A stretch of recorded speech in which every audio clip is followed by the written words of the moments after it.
Boa noite, meus amados irmãos. Que a paz de Cristo habite em nossos corações. E o texto escolhido para essa noite encontra-se na carta aos Filipenses, capítulo 3, versículos 13 e 14, que diz assim: Irmãos, quanto a mim, não julgo havê-lo alcançado, mas uma coisa faço, esquecendo-me das coisas que ficaram para trás e avançando para a que estão diante de mim, prossigo para o alvo, para o prêmio da soberana vocação de Deus em Cristo Jesus. Vamos orar mais uma vez? Amado Deus, nós vamos refletir agora sobre a Tua palavra, e como já foi dita aqui, é um momento importantíssimo do Seu culto, Senhor. O Seu povo está aqui reunido para ouvir a Tua voz. Peço que o Senhor apenas me use como instrumento, e que a Tua palavra e o Teu poder possa tocar aos nossos corações, e possa nos desafiar a ter uma vida voltada para Ti, cujo o Senhor seja o alvo e o foco. Este é o nosso pedido e a nossa oração, no nome do Seu Filho Jesus. Amém. Coloquei como tema para a nossa mensagem, olhando para o alto, que é uma ideia bem sugerida no próprio texto. Esse texto é um texto que foi escrito pelo apóstolo Paulo, e quando pensamos no capítulo 3 do livro de Filipenses, o apóstolo ele vem em um desenvolvimento de assuntos. Então nós vemos a princípio o apóstolo Paulo ele apresentando algumas das suas credenciais no começo desse texto, apresentando o seu currículo. Eu lembro, inclusive, quando eu era mais jovem, ainda sou, mas quando eu era um pouquinho mais jovem, era comum irmos na porta das empresas. Aqui em São Paulo tínhamos muitas metalúrgicas, né? E nós construímos um currículo, né? Com as nossas habilidades, né? As nossas experiências, o estudo. Lembra disso, Paulo? Também. E aí o que nós fazíamos? Imprimimos uma quantidade e iríamos distribuindo nas empresas, né? Para que as empresas tivessem conhecimento de quem nós somos e nos desse uma oportunidade de emprego ou de estágio, dependendo da sua faixa etária, né? E aqui o que Paulo faz no início desse capítulo, ele apresenta um pouco das suas credenciais. Não que ele estivesse procurando o emprego, mas para ajudar na argumentação desse texto que nós lemos. Então Paulo apresenta um pouco quem ele é, de onde ele vem, e todos os seus recursos, as suas habilidades e aquilo que ele tinha de conhecimento. Mas é sempre importante destacar que ele não fazia aquilo para se vangloriar. E às vezes era comum, né, a pessoa de repente colocar alguma informação lá no currículo, exagerando um pouco para que tivesse uma possibilidade maior aí de conseguir pelo menos uma empresa, uma entrevista de emprego. Hoje não acontece mais isso. Hoje nós não usamos papel, geralmente é o LinkedIn, né? Nós vamos lá, fazemos o nosso cadastro, no que nós trabalhamos. É isso, né, gente? É porque eu falei lá dentro na salinha, Facebook, aí os meninos ficaram dando risada de mim. Então é isso mesmo, hoje é LinkedIn, certo? Tá. Então lá nós colocamos o nosso currículo, lá em PDF, escrevemos as nossas habilidades, os nossos cursos, se falamos um outro idioma, etc. Inserimos lá as nossas certificações, os nossos objetivos do trabalho, vai tudo lá, né? Então está muito mais moderno. E o que Paulo faz aí no início dessa carta é mais ou menos ele se apresentar. Quem era Paulo? De onde veio, né? Qual família, de que tribo ele era. E aí ele começa a apresentar esses relatos.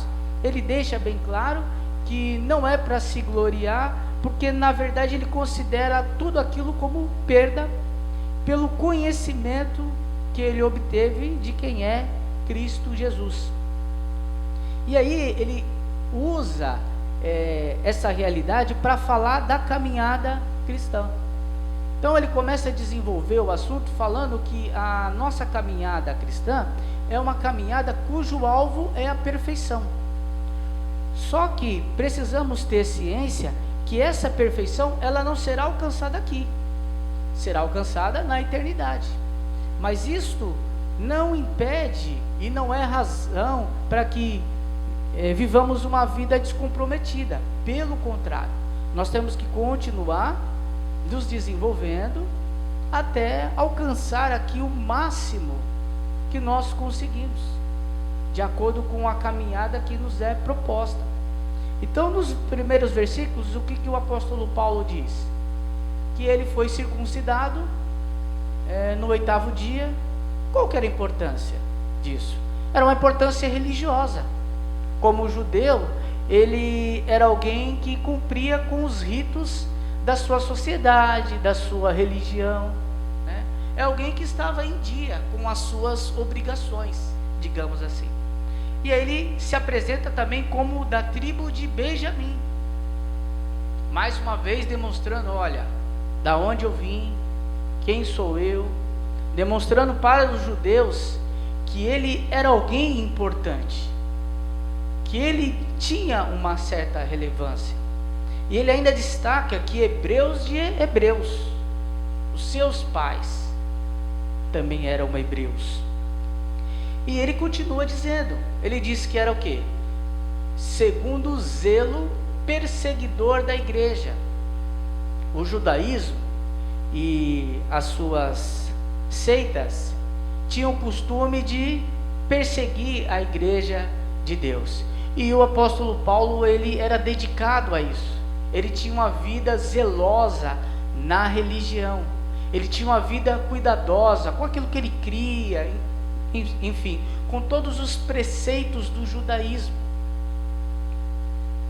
E dizia mais, ele ainda diz no texto que, segundo a lei, ele era irrepreensível. Eu estava observando aqui essa realidade. Se eu for pegar qualquer aspecto da minha vida, por melhor que seja, eu não consigo me descrever como alguém irrepreensível. Talvez os irmãos tenham essa mesma dificuldade do que eu. Mas Paulo escreveu que o cuidado dele com a lei e com a justiça daquilo que ele tinha era tão grande que ele, ao ponto dele poder se descrever como irrepreensível. E além disso, ele demonstra todo o cuidado e todo o respeito que Paulo tinha da sociedade que ele vivia.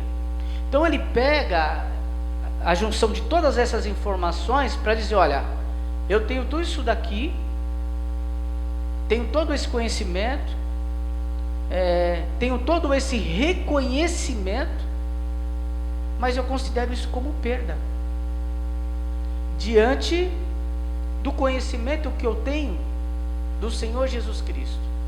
A partir do momento que eu conhecia Jesus Cristo, eu percebi que essas coisas já não têm tanto valor como tinha. O apóstolo Paulo, nós poderíamos dizer que ele era uma pessoa de uma boa família, uma pessoa acima de qualquer suspeita, uma pessoa, alguém, um cidadão que a sociedade de fato respeita. E era assim que ele era visto. E o que tem de ruim nisso? Na prática não tem nada, pelo contrário. Independente da fé e da crença, aqui são questões que são louváveis diante de Deus, mas ele admite que todas essas coisas não tinham mais valor para ele. E é claro, meus irmãos, que o que eu quero dizer aqui, que o conhecimento, eu não quero dizer que o conhecimento não seja importante, pelo contrário, o conhecimento ele é importantíssimo nas nossas vidas, e ele faz todo sentido, desde que esse nosso conhecimento seja acompanhado também com o conhecimento que está vinculado à nossa fé. Porque aí o que não faz sentido é sermos uma pessoa que, de alguma forma na nossa vida, tenhamos um bom conhecimento das ciências, mas das questões espirituais das questões eternas e acerca da nossa fé, podemos dizer que somos pessoas analfabetas, ou pessoas desinteressadas com aquilo que nós cremos.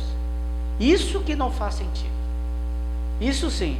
Então, meus irmãos, o nosso conhecimento, aquilo que nós aprendemos, os nossos estudos, tudo isso é importante sim, mas por causa dessas coisas, nós não devemos diminuir o conhecimento e a necessidade que temos de conhecer a nossa fé.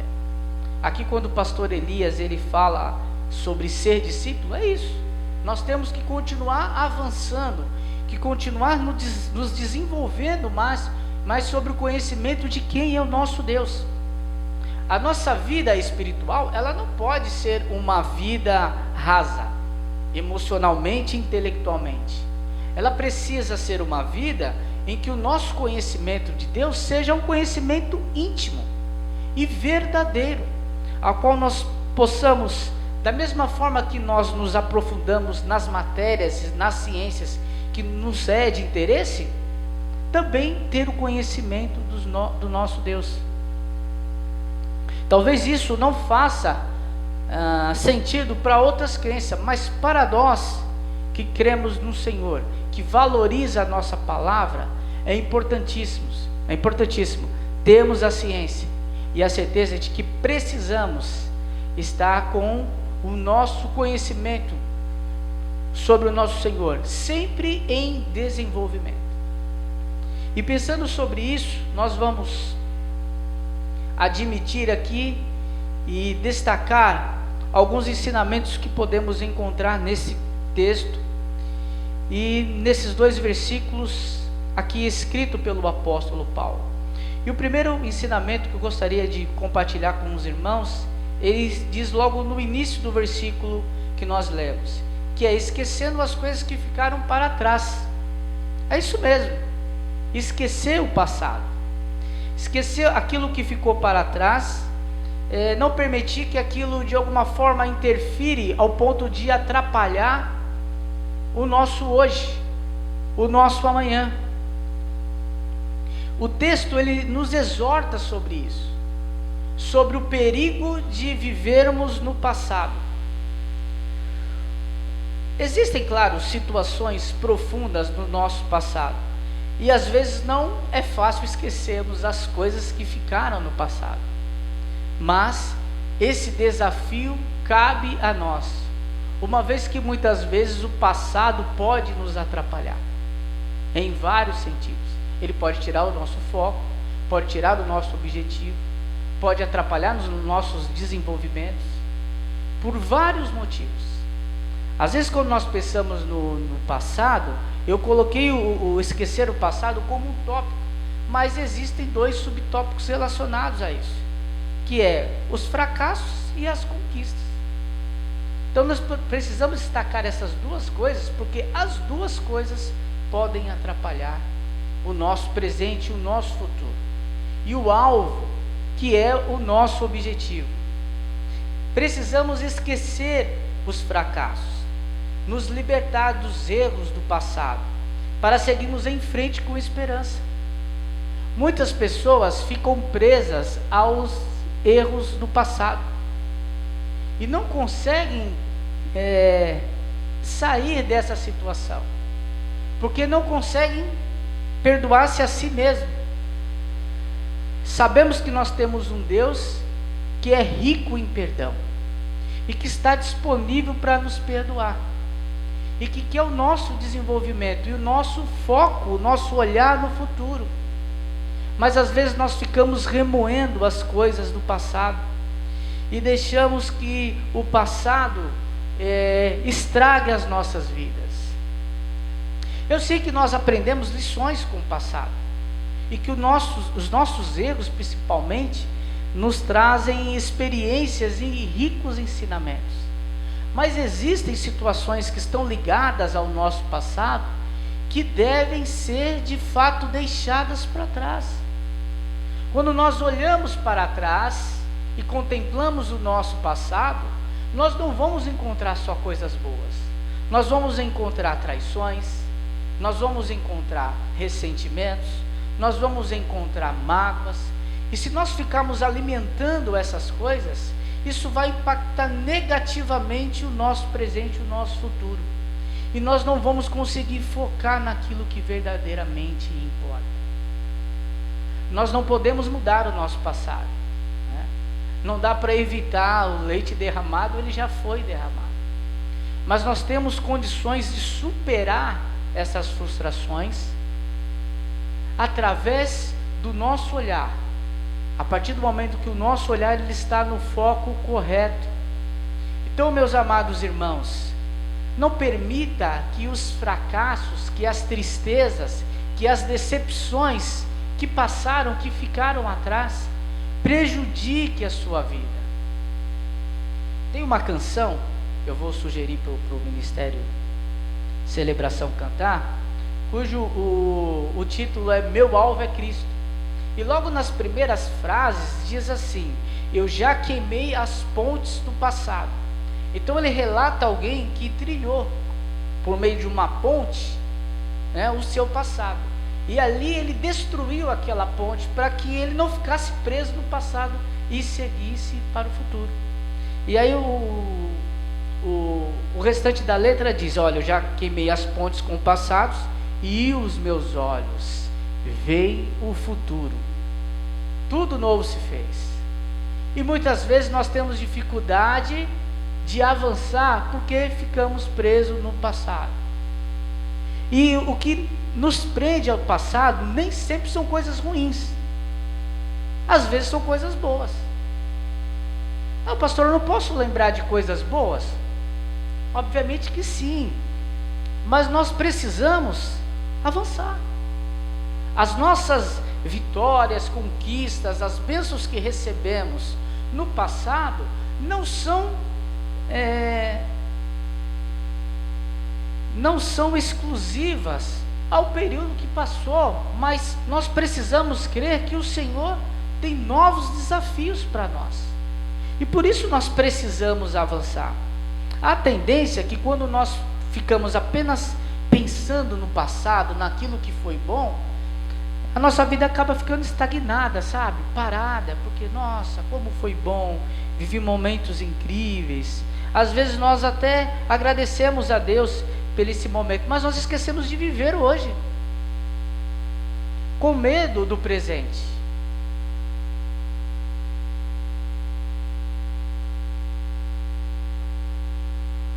Vocês já conversaram com pessoas como eu, que falei: olha, no meu tempo, lembra que o currículo era assim, assim, assim? Tem muita gente que fala, né? Olha, na minha época, olha, as coisas eram diferentes, etc. Poxa, que bacana, né? Mas será que a sua época já passou mesmo? O Senhor não te deu vida? Não te deu saúde? Existem realidades e realidades. Às vezes a nossa época não passou. Às vezes só nos falta, de repente, nos atualizar, né? Cabe a nós esse desenvolvimento. Agora, podemos chegar à conclusão que de repente o que eu conseguia fazer, eu não consigo fazer mais? Pode acontecer, mas não há mais nada que eu possa fazer para que eu não fique preso no passado, para que eu me recorde sim do passado. Poxa, foi bacana, mas eu continuo avançando em desenvolvimento? Com certeza há. Mas nós percebemos que algumas pessoas ainda têm dificuldade com isso. Sabe o que é mais comum e fica evidente? Por exemplo, quando nós olhamos o esporte, né? Às vezes nós vemos alguns esportistas que eles não percebem que o tempo passou, né? Como no nosso país o futebol é o esporte mais comum, então às vezes o jogador ele avança mais aqui na carreira, e ele acha que ele consegue fazer as mesmas coisas que ele fazia há 20 anos atrás, que ele tinha 15 anos a menos, 15 quilos a menos, tinha, né? Enfim, tinha uma outra capacidade física, e pensa que ele consegue fazer exatamente igual, as mesmas coisas, e não consegue. Agora nós vemos outros profissionais, por exemplo, os esportistas, que eles perceberam que passaram um tempo. O que eles fazem, né? Aquele que é velocista, Ele percebe que ele não tem mais o mesmo fôlego. Então, ele vai usar a sua experiência. Preciso ficar olhando só para o passado? Não. Existem novos desafios. E precisamos pensar nisso. Entender o que o Senhor continua querendo de nós, para que possamos avançar. Tenha certeza, meu irmão, o Senhor conta comigo e conta com o irmão também. Ele conta com cada um de nós. Cabe a nós entendermos a nossa realidade, não desanimarmos, percebemos que não dá para ficar preso ao passado, por qualquer razão que seja, e avançarmos para o futuro, avançando rumo ao alvo. Percebe que aqui o apóstolo Paulo, ele usa a imagem de atleta. Inclusive Paulo usa essa metáfora em alguns textos bíblicos, tá bom? Não é exclusivo de um ou outro. E ele usa a metáfora do corredor, falando sobre a corrida, porque é assim que ele vê a nossa caminhada cristã, como uma corrida. Essa corrida, ela só acaba quando o Senhor nos recolhe. Enquanto isso, precisamos sempre estar correndo. E que parte o texto deixa isso bem claro? Que nós não devemos olhar para trás. Um corredor de alta performance, ele não consegue correr olhando para trás. O que vai acontecer? Provavelmente ele vai tropeçar, vai cair, vai se acidentar e será ultrapassado. Nós temos que olhar para frente, seguir em frente. O exemplo aqui do atleta é um exemplo excelente por conta disso. A nossa carreira cristã, ela não é uma carreira de ficarmos olhando para o passado, e sim sempre avançarmos, entendendo o que é isso que o Senhor espera de nós. Nós vemos isso de maneira clara quando ele escreve também em 1 Coríntios capítulo 9 e em Hebreus também capítulo 2. Ele deixa isso bem claro. Nós devemos olhar adiante. Também nós encontramos isto em Lucas capítulo 9, versículo 62. Ele contém um ensinamento profundo sobre a dedicação na nossa corrida. Como alguém que participava dos Jogos Olímpicos, ele se dedicava à sua corrida. E é dessa maneira que nós temos que observar a nossa vida cristã, uma vida de esforço, mas para aquilo que de fato vale a pena. Nós não devemos olhar atrás, até porque o texto de Lucas diz que aquele que coloca a mão no arado e olha para trás, ele não está apto para a obra. Aquele que se inicia na vida cristã, no compromisso com Jesus, mas depois fica com a mente dividida, com uma nostalgia, apegado ao passado, seja dos nossos pecados, seja de coisas boas ou coisas ruins, é alguém que não está preparado ainda para essa caminhada, e precisa se habilitar, porque é isso que o Senhor espera de nós. Nós estamos reunidos aqui em uma noite de feriado prolongado. Isso justifica a ausência de alguns irmãos, mas nós escolhemos estar aqui e precisamos trilhar esse caminho, continuar caminhando, porque existe um alvo e um foco. E pensando no segundo ponto aqui, que é o foco no alvo, e aí eu quero ampliar um pouco isso, e para refletirmos sobre uma realidade. Qual é o seu alvo? Qual é o seu foco? Qual é o seu propósito? E aí falando mesmo sobre a vida pessoal, sobre a nossa vida pessoal, porque se também nós ficarmos distraídos nas nossas vidas, nós também não vamos atingir os nossos objetivos pessoais. Eu sei que o texto aqui que o apóstolo está falando é sobre um foco e um objetivo comum, mas isso perfeitamente também se aplica para os nossos objetivos pessoais. Qual que é o seu objetivo? Qual que é o seu grande anseio profissional? Qual que é o seu objetivo familiar?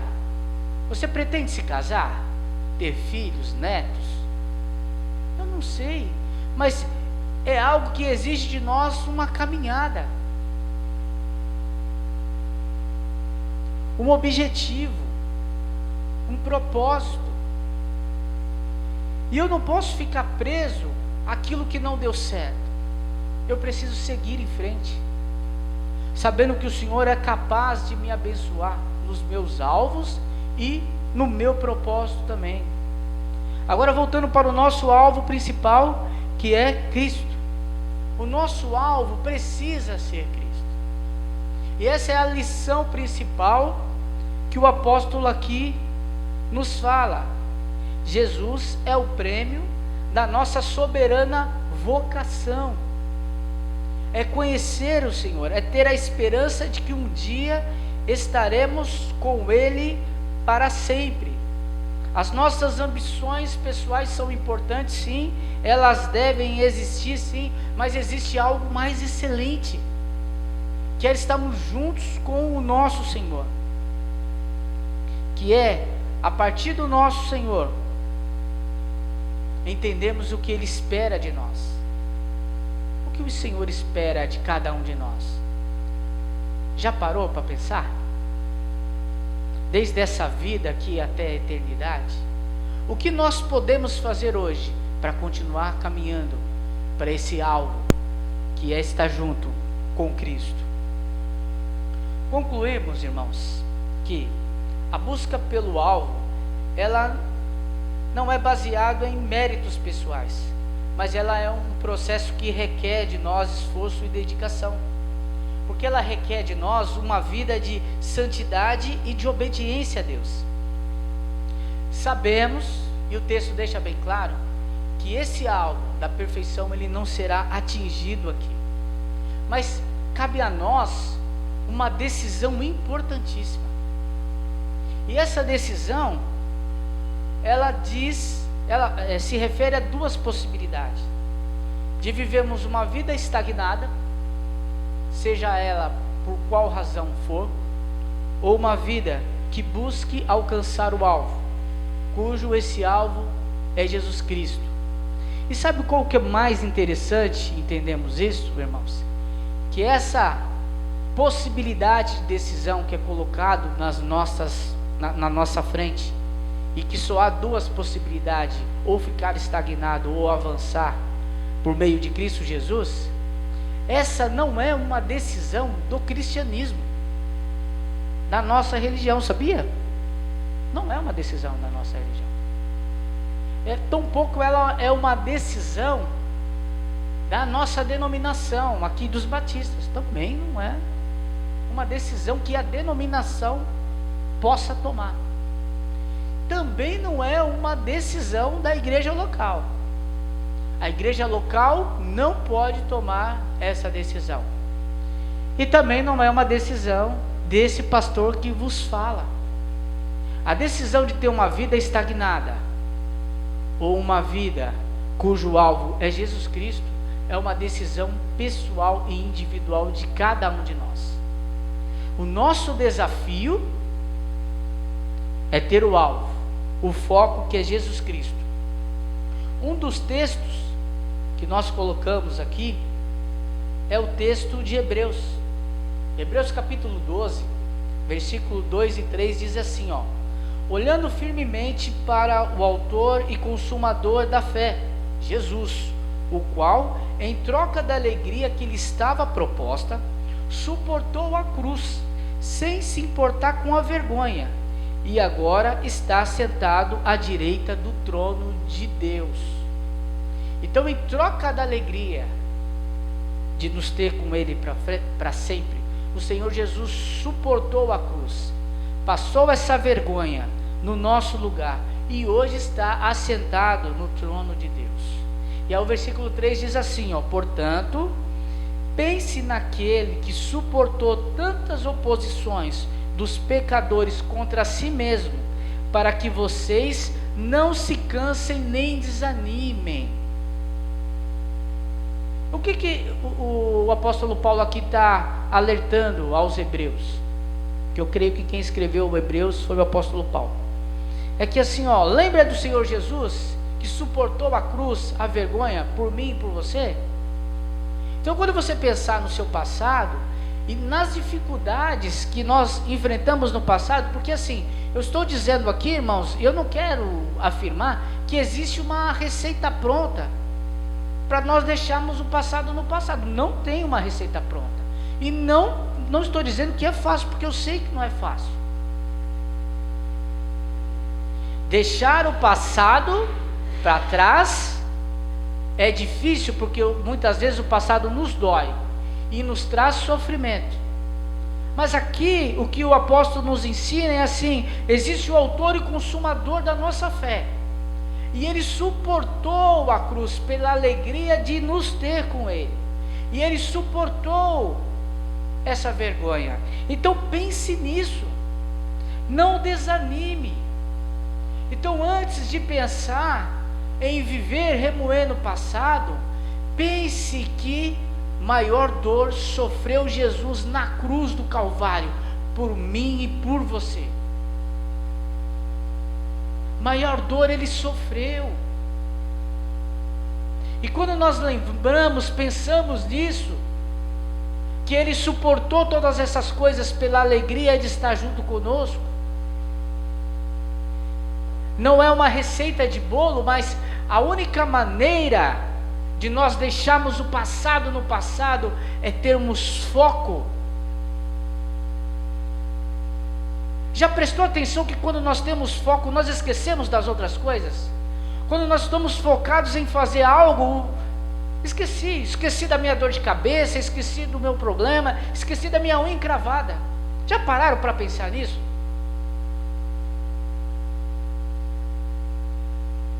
E a única maneira de nós esquecermos o nosso passado, aquilo que nos atrapalha, é olhar para o nosso alvo, é termos o foco em Jesus Cristo, autor e consumador da nossa fé. E que o Senhor nos abençoe e nos motive e nos encoraja a que tenhamos o foco em Jesus Cristo e que não vivamos uma vida estagnada, presa nos nossos passados e nas nossas frustrações. E que o Senhor nos abençoe.